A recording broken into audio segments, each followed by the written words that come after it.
تو اس نے کیا کہا؟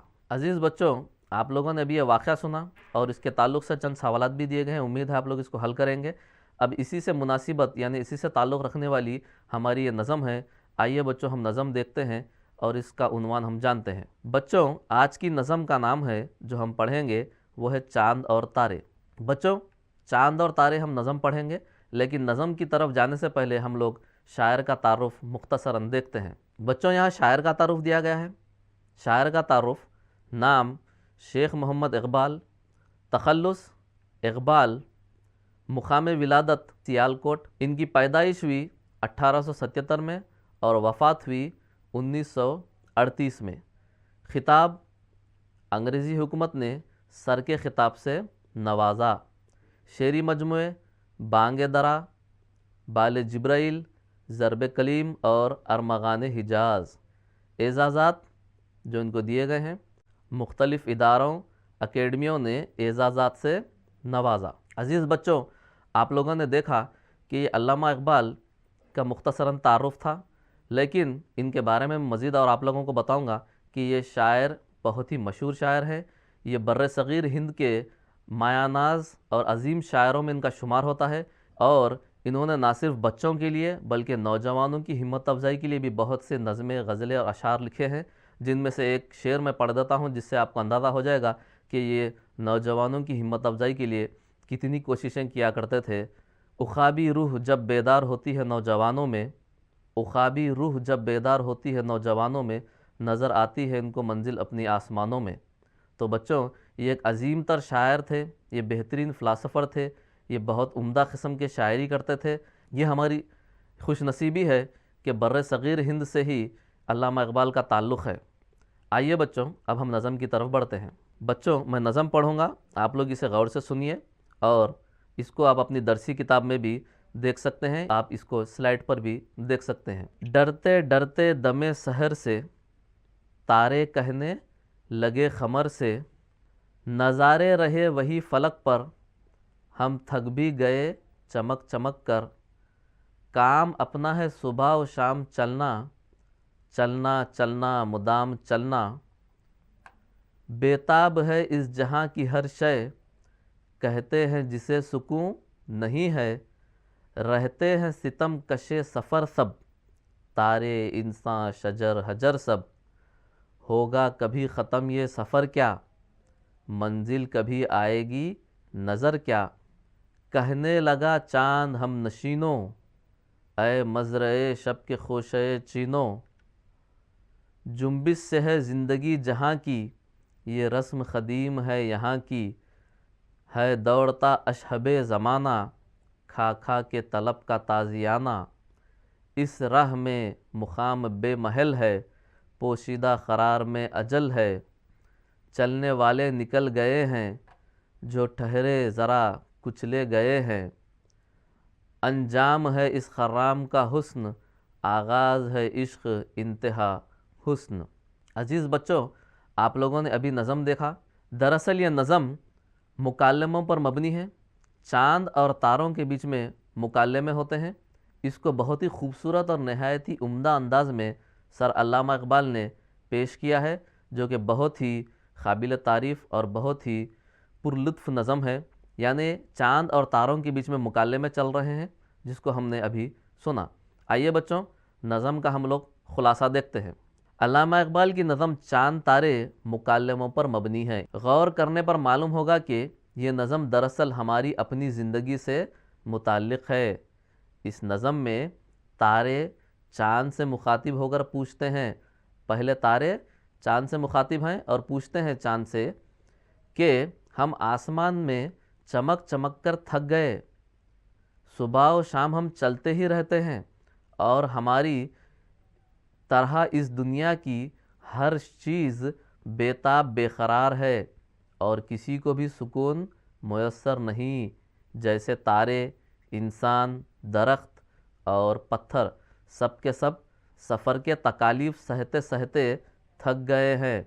آخر ہم کو کب تک اپنے سفر کو جاری رکھیں؟ آخر ہماری کوئی منزل ہے بھی یا نہیں؟ یہاں تک تارے چاند سے سوال کر رہے ہیں، یعنی تاروں کی طرف سے یہ گفتگو ہوئی۔ اب جواب میں چاند کیا کہتا ہے، دیکھیے بچوں، جواب میں چاند تاروں کو سمجھاتا ہے کہ حرکت کا نام ہی زندگی ہے اور ہر کوئی اپنی ضرورت کی تکمیل میں بھاگ رہا ہے۔ اگر تم سکون اور آرام کی تلاش میں ہو تو سمجھو کہ تم گویا موت کی تلاش میں ہو۔ زندگی میں جو کام کرتے ہیں وہی کامیاب ہوتے ہیں، اور اس دوڑ میں تم کہیں ٹھہر جاؤ گے تو دوڑنے والے تمہیں کچل دیں گے۔ تم بھی دوڑنے والوں میں شامل ہو جاؤ اگر زندہ رہنا چاہتے ہو، کیونکہ حرکت میں ہی برکت ہے۔ عزیز بچوں، آپ لوگوں نے دیکھا کہ علامہ اقبال نے کس طریقے سے حرکت میں برکت ہے کو ثابت کیا اس نظم سے۔ واقعی میں بچوں، ہم بغیر محنت کے کسی بھی چیز کو حاصل نہیں کر سکتے۔ جب تک ہم محنت نہ کریں ہمیں کامیابی یا کوئی اور ہماری منزل ہم کو حاصل نہیں ہو سکتی۔ اگر ہم ساکت ہو جائیں یا جم جائیں یا ہم ایک جگہ سکون سے بیٹھ جائیں تو ہمیں کامیابی ملنے والی نہیں ہے۔ ہمیں کامیابی حاصل کرنے کے لیے کیا کرنا ہوگا بچوں؟ محنت کرنا ہوگا۔ محنت کے بعد ہی ہمیں اپنی منزل اور محنت کا پھل اور محنت کی کامیابی ہمیں ضرور ملے گی۔ تو لازم ہے ہم کو محنت کرنا ہے۔ اسی چیز کو سر علامہ اقبال نے اپنی نظم چاند اور تاروں میں بھی اور نہایت ہی بہتر انداز میں سمجھایا ہے۔ تو آئیے بچوں، اس نظم میں ہم نے کچھ نئے اور مشکل الفاظ بھی دیکھے، ہم اس کے معنی جان لیتے ہیں۔ بچوں، یہاں پر کچھ مشکل اور نئے الفاظ دیے گئے ہیں، اس کے معنی میں آپ کو بتا دیتا ہوں۔ ایک نیا لفظ جو ہم نے اس نظم میں پڑھا وہ ہے دم سحر، جس کے معنی ہے صبح کا وقت۔ اگلا ہے بچوں مدام۔ مدام کے معنی ہے ہمیشہ۔ عزیز بچوں، آپ لوگوں سے گزارش ہے کہ آپ لوگ اس الفاظ اور معنوں کو اپنی بیاضوں میں اپنی نوٹ بک میں درج کر لیں تاکہ آپ لوگوں کو ہمیشہ کام آئے۔ مزرعہ کے معنی ہے کھیت۔ اشہب، اشہب جس کے معنی ہے گھوڑا۔ پوشیدہ، چھپا ہوا۔ خرام، ناز سے چلنا۔ خمر، چاند۔ حجر، پتھر۔ جنبش، حرکت۔ اگلا مشکل لفظ بچوں تازیانہ، جس کے معنی ہے کوڑا۔ اجل معنی ہے موت۔ ستمکش جس کے معنی ہے تکلیف سہنا۔ آئیے بچوں، ہم اگلی مشق یا اگلی استعداد کی طرف بڑھتے ہیں، اس کی طرف آگے بڑھتے ہیں۔ بچوں، سنیے اور بولیے استعداد کے تحت یہاں پر چند سوالات دیے گئے ہیں، آپ لوگ اس کو بغور دیکھیے، بغور سنیے اور اس کے جوابات بولنے کی کوشش کیجیے۔ جیسا کہ یہاں پہلا سوال ہے، یہ نظم کس سے متعلق ہے، اس سے ہمیں کیا درس ملتا ہے۔ اگلا سوال بچوں سنیے بولیے کے تحت رات کا منظر کیسا ہوتا ہے۔ تیسرا سوال ہے بچوں آپ کے گھر کے مختلف افراد کون کون سے کام انجام دیتے ہیں۔ چوتھا سوال سنیے اور بولیے استعداد کے تحت ہے بچوں چاند اور سورج نہ ہوتے تو کیا ہوتا۔ بچوں دوسری استعداد ہے پڑھیے لکھیے، اس کے تحت یہاں پر چند سوالات دیے گئے ہیں، ان کے جوابات بھی آپ لوگوں کو دینے ہیں۔ اس کے سوالات آپ لوگ ایک مرتبہ غور سے دیکھیے بچوں، نظم میں کس کے درمیان گفتگو ہو رہی ہے، امید ہے آپ لوگ اس کا بخوبی اور آسانی کے ساتھ جواب دے سکیں گے۔ چاند کا ذکر کن اشعار میں کیا گیا ہے، ان اشعار کو آپ لوگ دیکھیے اور اس کو نوٹ کیجئے کن کن اشعار میں چاند کا ذکر ہے۔ نظم میں تاروں کا ذکر کن اشعار میں ہوا ہے۔ بچوں نظم میں آپ لوگ دیکھ سکتے ہیں کہ تاروں کا ذکر کن اشعار میں ہوا ہے۔ اگلا سوال چاند نے تاروں کو کیا جواب دیا۔ اسی طرح اگلا سوال ہے بچوں نظم پڑھیے اور بتائیے کہ کون کون سفر میں ہیں، کون کون سفر میں ہیں، یہ آپ لوگ اس کا جواب دے سکیں گے انشاءاللہ۔ اگلا سوال ہے بچوں ٹھہر جانے والوں کا انجام کیا ہوتا ہے۔ اگلا سوال کون سے شعر میں زمانے کو گھوڑے سے تشبیہ دی گئی ہے۔ اگلا سوال بچوں حرکت سے ہی زندگی ہے، اس بات کا تعلق کون سے شعر سے ہے۔ بچوں اس استعداد میں ہم نے دیکھا کہ آپ کو نظم کو بغور سننا ہے، سمجھنا ہے، اور اس کے بعد آپ لوگ اس کے جوابات عمدہ طریقے سے دے سکیں گے، اور آپ لوگ ان سوالات کے جوابات اپنی نوٹ بک میں لکھ کر محفوظ رکھیے اور مقررہ وقت اپنے اساتذہ سے اس کی جانچ کروا لیں۔ آئیے بچوں اگلی استعداد کی طرف ہم بڑھیں گے۔ بچوں یہاں ایک اور آپ کو مشق دی گئی ہے جس میں ایک سوال ہے کہ مندرجہ ذیل جملے پڑھیے، ان جملوں سے متعلق اشعار کی شناخت نظم میں کیجیے اور لکھیے۔